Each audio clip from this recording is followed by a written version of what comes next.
Euzubillahimineşşeytanirracim. Rabbi şrah li sadri ve yessir li emri ve hlul uqdeten min lisani yefqahu qawli. İnsan fitrətən belədir ki, hər vaxt ləzzət dalınca düşür. Allah insanı elə yaradıb ki, hər an ləzzət tələb edir. Görürsən, il 12 ay işləyir, əziyyət çəkir, zəhmət çəkir. Nəyə görə? 4-5 dəqiqəlik yeməkdən ləzzət alacaq. İnsan daim ləzzət dalına düşür. Və Allah da bunu bilir. Çünki səni yaradan mənəmsə, bilirəm ki, sən nə tələb edirsən, sənin istəyin nədir? Və Allah da bizə ləzzətləri tələb edir. Və ləzzətlər də iki qrupdur. Biri var ilahi ləzzətlər, biri də var şeytani ləzzətlər. İnsan əgər qəlbin, ruhun ilahi ləzzətlərlə doyuzdurmasa, şeytani ləzzətlər orada olacaq, həmən qəlbdə məskən salacaq. Baxın, mənim o əvvəllər demişəm, Həzrət Əli nə buyurur? Deyir, oturdum qəlbimin qapısının ağzında, imkan vermədim ki, Allahdan başqasına oraya daxil olsun.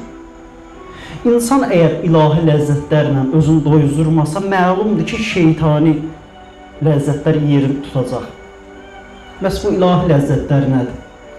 Baxın, biz hələ o məqama, yəni şəxsən özümü deyirəm ki, mən o məqama çatmamışam, amma elə arif şəxsiyyətlər olub ki, deyir, Allahla münacatında belə eləyirdi ki, İlahi, imkan vermə ki, ibadətdən aldığım ləzzət mənim niyyətimi dəyişsin. Mən ləzzətə görə ibadət eləməyim. Mən sən özünə görə ibadət eləyim. Baxın, hələ mən o ləzzətə çatmamışam. Bu arif şəxs deyir ki, İlahi, imkan vermə ki, ləzzətlər, ibadətin ləzzəti imkan verməsin ki, niyyətim dəyişsin. Baxın, bir yaxda Kərbəlayı da, burada da qeyd olunduq mən bilən əzadarlıqla bağlı. Baxın, bir dənə ayə nəzər üzə çatdıracağım ki, bu ayə əzadarlığın bariz nümunəsidir. Nə də bunu misal üzərindən çəkməyəcəm. Məsələn, Allah, Yəqub, Peyğəmbər, məsələn, ağlayıb filan, yox. Bunu çox çəkiblər. Alimlərimiz çox çəkib. Baxın, bir dənə ayə deyəcəm ki, sırf Əhl-i Beyt haqqındadır və əzadarlığı da təsdiq edir. Baxın, birazdan inşallah əzadarlıq olacaq, yeridir. Baxın, baxa bilərsiniz. Quran-ı Kərim Şura surəsi ayə 23. Allah buyurur ki, məvəddəti fil-qurba. Baxın, məvəddət məhəbbətin bir növüdür. Biri var məhəbbət, biri var məvəddət. Məhəbbət odur ki, bildiyimiz bu məhəbbətdir. Kimsə ürəyində, qəlbində sevirsən, kifayətdəndir, bu qədər. Bir var məhəbbət, biri var məvəddət. Məvəddət artıq o məhəbbətə deyilir ki, o məhəbbət artıq özünü biruzə verir. Yəni, məvəddət ona deyilir ki, öz sevgi biruzə verəsən. Allah demir, ya Peyğəmbər, de ki, risaləti təbliğ eləməyimin nəticəsində, yəni, bu 23 il o yana, Adəmdən Xatəmə qədər bütün Peyğəmbərlər ki, İslama xidmət edirdi, bu İslamın müqabilində Əhl-i Beytimə məvəddətdən başqa bir şey istəmirəm. Təsəvvür edin, bu qədər aləm yaranıb, Allah yaradıb bu qədər aləmi. Deyir, bir dənə nəyə görə, bunun qarşılığı nədir? Bircə dənə məvəddət. Əhl-i Beytə məhəbbətinizi biruzə verdirin. Buna deyilir məvəddət. Bugün biz nə varırıq? Gedirik Əhl-i Beytin ziyarətinə, Əhl-i Beyti ziyarət edirik. Əhl-i Beytə əzadarlıq eləməyimizlə Əhl-i Beytə məhəbbətimizi göstəririk, məvəddətimizi göstəririk. Baxın, Quran ayəsi, Şura surəsi, ayə 23.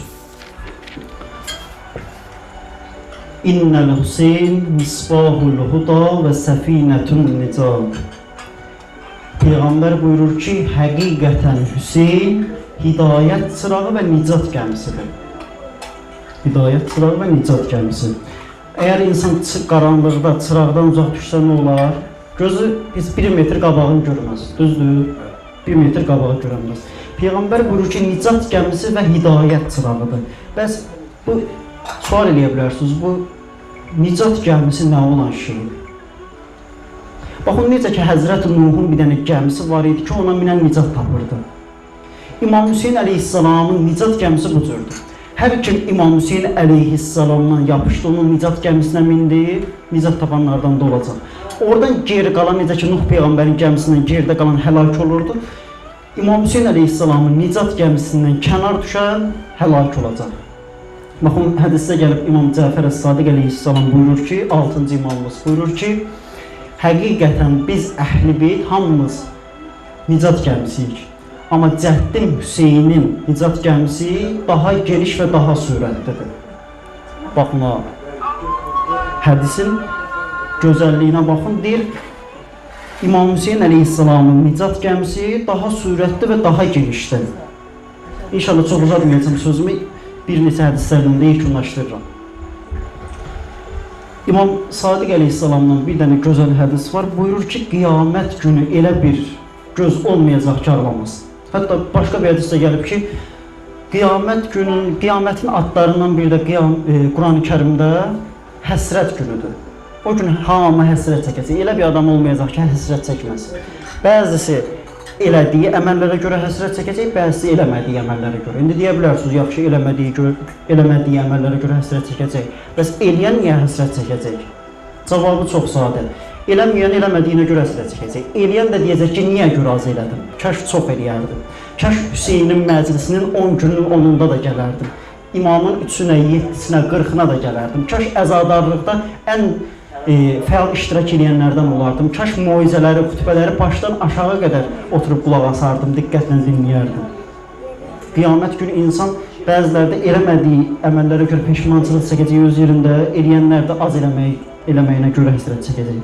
İmam Sadiq əleyhissalam dediyim kimi buyurdu ki, qiyamət günü elə bir göz olmayacaq ki, ağlamasın. 3 qrupdan başqa. Amma mən ən əsasını deyəcəm, bu gün mövzumuza uyğun olanı.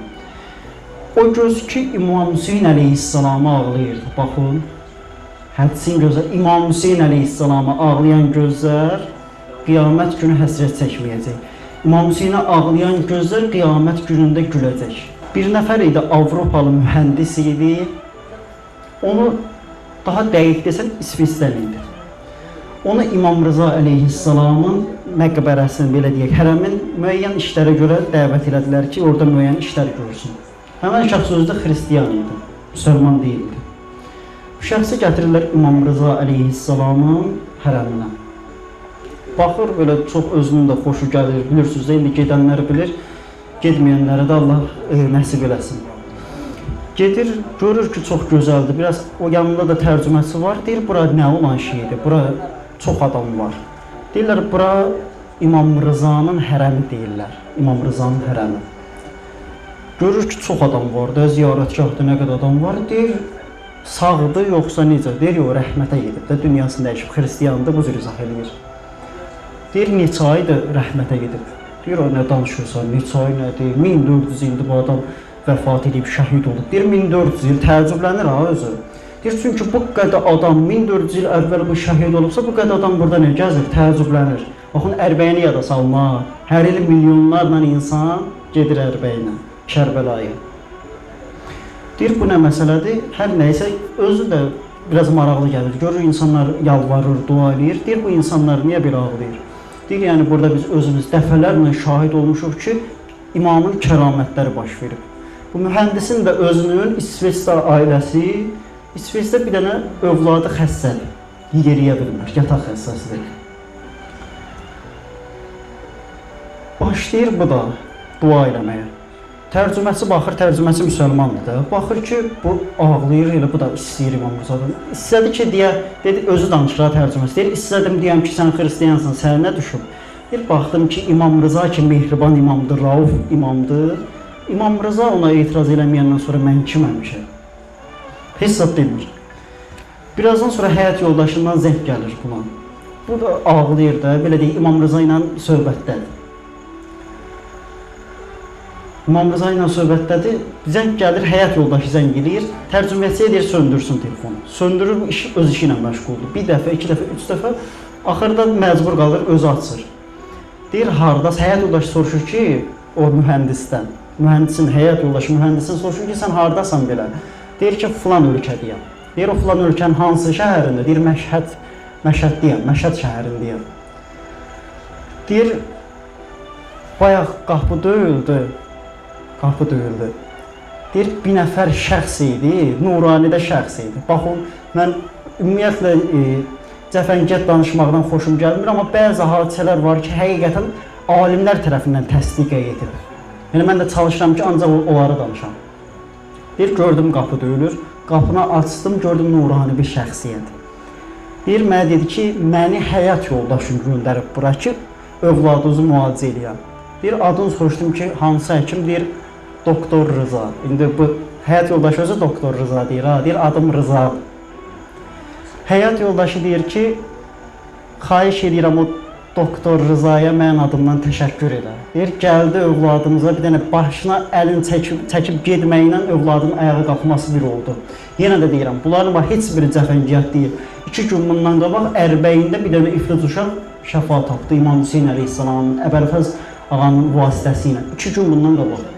2 gün bundan qabaq. Keçən il 2023-də Samirra şəhərində videosu da var. Mən getməmişəm deyirəm, görələ orada görənlər nə çox şahiddir. Samirrada iflic qız uşağı ayağa qalxdı. Yatdığı yerdə. Baxın, bu Əhl-i Beyt əleyhimussalamın kəramətlərindəndir. Mən də deməkdə məqsədim budur ki, bu qapıdan əlimizi çəkməyək. Nə qədər günah eləsək də. Hətta bir dəfə İmam Sadiq əleyhissalamla yolla gedirdi, bir dənə də Əhl-i Beytin aşıqı var idi. Mən ikincisinin biri deyərdim. İçki də içmişdi, ağzından qoxu gəlirdi. Çoxunuz eşidib. Bir üzün gizlədə keçmək istəyirdi ki, başındakının üzünü atıb keçirdi ki, imam görməsin. Görsə pis olacaq. İmam dedi ki, imam da tanıyır da, hər tək-təkimizi tanıyır ki, imam. Baxın, and olsun Allaha demək, Allaha and içmək kəffarə gətirən bir dənə anddır. Əgər yalandan and etsin, kəffarə gəlir boynuna, günahı da öz yerində. And olsun Allaha deyirəm ki, burada əyləşən hər tək-təkimizi imam özü tanıyır, imam özü qarşılayır. Hətta bir nəfər idi, deyir, İmam Rıza əleyhissalamın, bu İmam Hüseyin əleyhissalamın ziyarətində də belədir. Burada məclisə ki, daxil olduq, burada da belədir. Əhl-i Beyt özü nəzər edir, özü iştirak edir o məclisdə. İmam Rıza əleyhissalamın hərəminə gedirdi bir nəfər. Deyir, özüm şahid oldum, gördüm ki, İmam Rıza əleyhissalam durub hərəmin girişinin qabağında özü tək-tək qarşılayır gələnləri. Baxın, deyir, va, əssalamu aleyke ya Əli ibn Musa Rıza. Ziyarətə gedəndə deyilir də, salam verilir. Həqiqətdə imam salam verir, biz salamın cavabını alırıq. Gedəndəki deyir, əssalamu aleyke ya Əli ibn Musa Rıza. İmam bizə salam verir, biz o salamın cavabını alırıq. Yer gördüm İmam Rıza hər tək-təkimizi qapının ağzında durub qarşılayır. Və hər çıxanı da sağollaşır. Baxın, biz ki buradan daxil olduq, dəyərimizi az bilməyək. Nə qədər günah ediriksə eləyək, hətta Allah uzaq eləsin, namazı da tərk etsək, belə Əhl-i Beytin məclisini tərk etməyək. Deyir, İmam Sadiqin yanından gizlin keçmək istəyirdim, gördüm İmam çağırdı. Deyir, filan kəs, deyir, hər kimi tərk edirsən, elə bizi tərk eləmə. Hər nə günah eləyirsən elə, bizdən üz döndərmə. Əhl-i Beyt hamısı belədir. Allah bizi son nəfəsimizə qədər bu qapıda nökər qərar versin. Allah dünya və axirət Əhl-i Beyt əleyhimussalamın şəfayəti hər tək-təkimizə nəsib eləsin və dünyada da o müqəddəs şəxslərin ziyarətini hamımıza nəsib eləsin inşallah. Vəlhamdülillahi Rabbil aləmin və səlamun aleykum və rəhmətullahi və bərəkatuhu.